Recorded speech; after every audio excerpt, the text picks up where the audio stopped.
They are the two men leading the polls in their respective parties, former President Donald Trump and President Joe Biden. But a new Associated Press Nork Center for Public Affairs research poll shows this is exactly the matchup close to 60% of voters don't want to see.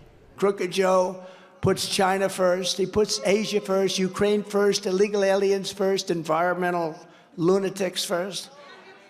He puts everyone first. He doesn't put me first.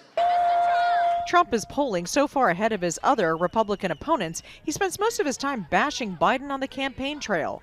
Meanwhile, this new poll shows 1/3 of Democrats would be dissatisfied if Biden were their party's nominee, pointing to high consumer prices and the Israel-Gaza war as reasons.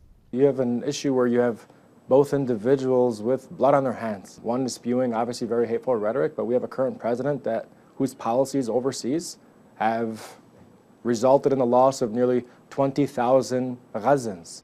Just 42% of the U.S. public say they have a favorable view of Biden. 36% say the same about Trump.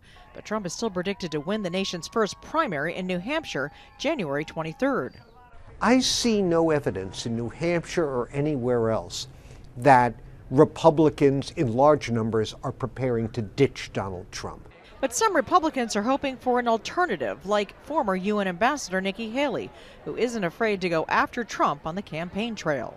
Chaos follows him. You know I'm right. It just does. And we can't have a country in disarray and a world on fire and go through 4 more years of chaos. We won't survive it. Haley just received the endorsement of New Hampshire's popular Republican governor.